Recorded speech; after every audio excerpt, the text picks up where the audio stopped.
So you may have been surprised to hear that Caesar Augustus, a real person in history, appears in the Bible. This is just one of many examples that the Bible is the greatest history book we have because it is his story, the story of God.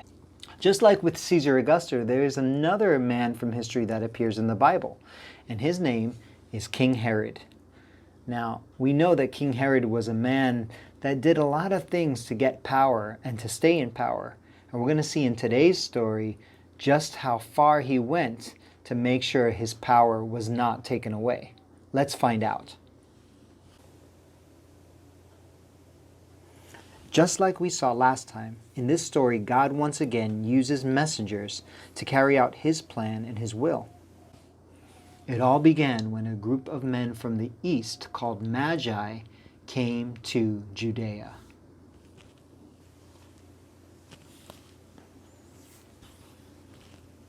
After Jesus was born in Bethlehem in Judea, during the time of King Herod, Magi from the east came to Jerusalem and asked, "Where is the one who has been born King of the Jews?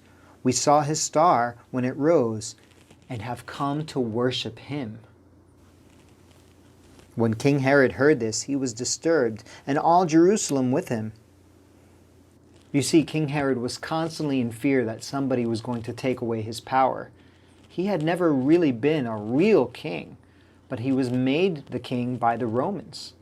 And so anyone, including members of his own family, to him were a threat. When he had called together all the people's chief priests and teachers of the law, he asked them where the Messiah was to be born. "In Bethlehem in Judea," they replied, "for this is what the prophet has written.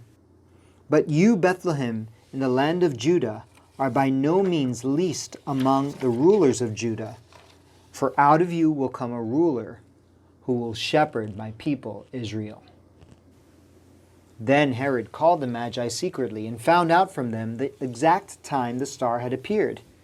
He sent them to Bethlehem and said, "Go and search carefully for the child, so that I may go and worship him also."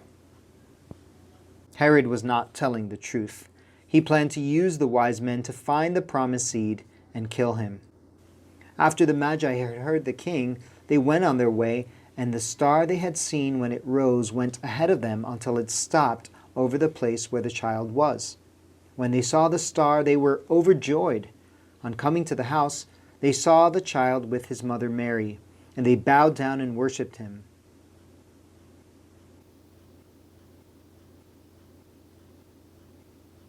Then they opened their treasures and presented him with gifts of gold, frankincense, and myrrh. And having been warned in a dream not to go back to Herod, they returned to their country by another route.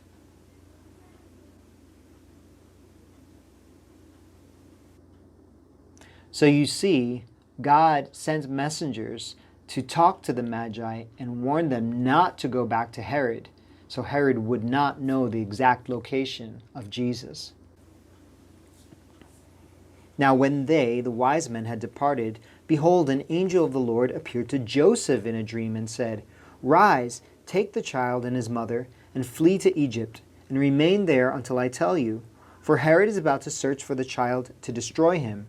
And he rose and took the child and his mother by night and departed to Egypt, and remained there until the death of Herod.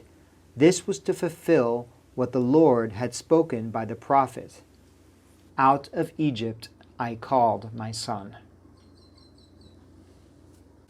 God sent an angel again, this time to warn Joseph. Can you imagine how angry Herod was? He was so angry that sadly he ordered the death of all the young boys aged 2 and younger who lived in that area. Although this is a sad story, it does show us once again how God used his messengers to carry out his plan, his loving rescue mission for the whole world. Jesus was spared and would grow to be the rescuer, that seed that everyone had been waiting for.